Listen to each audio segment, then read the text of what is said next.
changed. Does it look different to you now than what it used to look like before? Completely. Strength used to look like having it together, being the woman who could handle everything thrown at her. I came up around women like that. I think a lot of us did. We watched our mothers and grandmothers carry impossible things without ever letting anyone see them flinch.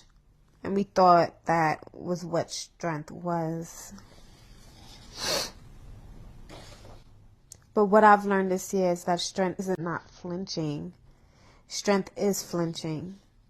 And then getting up and going to work anyway. Strength is crying in the shower and then making the lunches. Strength is admitting you can't do something and asking for help. And letting somebody actually help you. The strongest thing I've done in this season isn't the showing up. It's the falling apart in private and then choosing to come back out.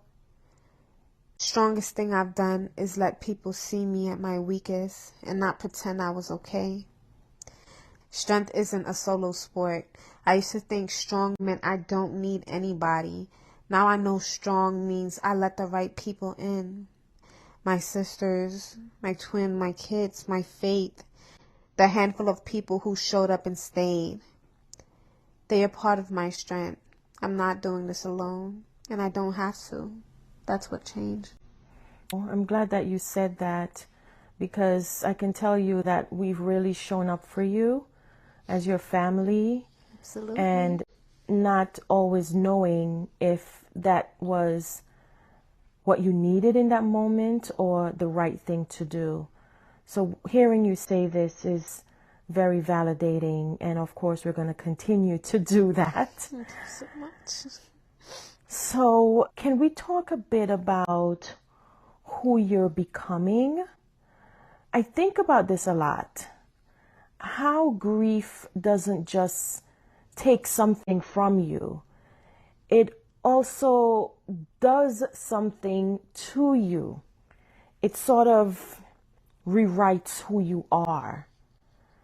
There's a version of Kianna before all of this happened, and there's a version of Kianna now.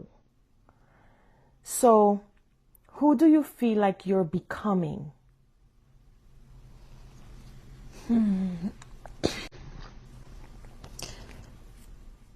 I feel like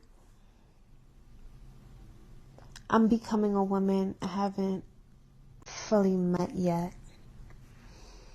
That's the honest answer. I'm in between. I'm not who I was before, and I'm not who I'm going to be on the other side of this. I'm somebody in the middle. There are pieces I'm starting to recognize. I'm becoming somebody who knows what she can survive. That's a different kind of confidence, the kind you get from making it through. I'm becoming somebody who doesn't waste time, not because I'm in a rush, but because I know now what time really is. I know what one phone call can do to a life.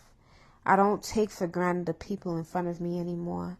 I tell my kids I love them more than I used to. I call my sisters more. I'm becoming somebody more honest with myself mostly. I used to have a lot of rules about how I was supposed to feel and what I was supposed to do. Grief broke a lot of those rules. There's a version of me coming out the other side, somebody softer in some places, strong in others, still figuring it out.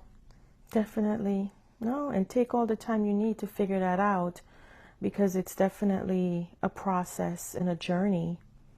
Now, are there parts of yourself you're meeting for the first time or finding again after a long absence? Yes, absolutely.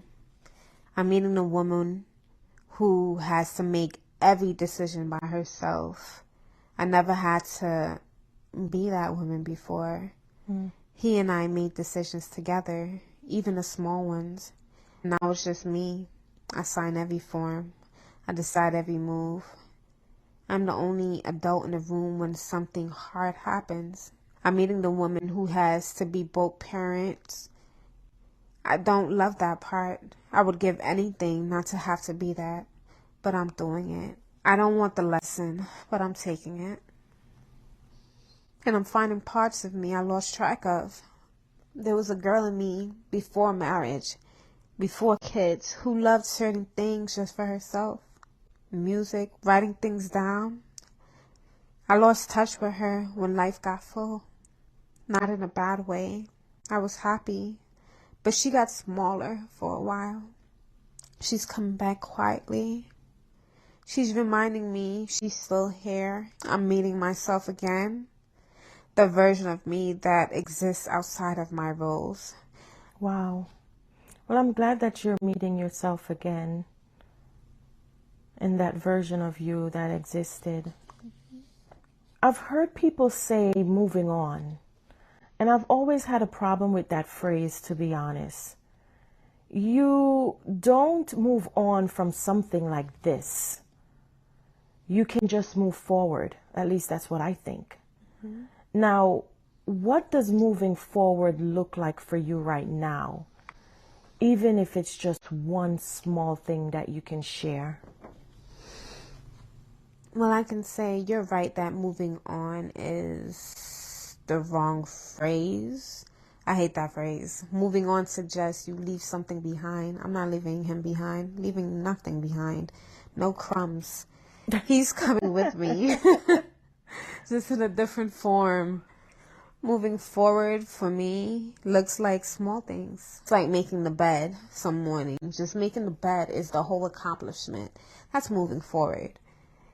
It looks like saying yes to something I would have said no to a few months ago. A dinner with a friend, a walk, conversation, anything that gets me out of the house and reminds me there's still a world out there, even though sometimes I don't want to be in it.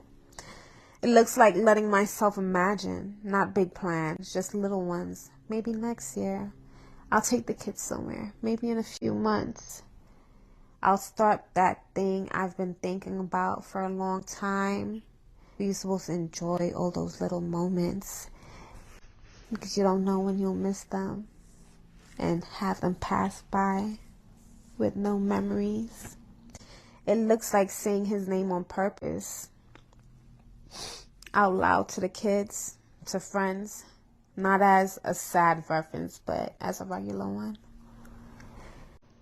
He would have loved this. Remember when he did that? Keeping him alive in the language of our everyday life. That's a forward motion too. He loved reminiscing. And honestly, it looks like this conversation, sitting across from you and telling the truth. 6 months ago, I couldn't have done this. I wouldn't have had the words. The fact that I can sit here today and talk about him without falling apart, that's moving forward.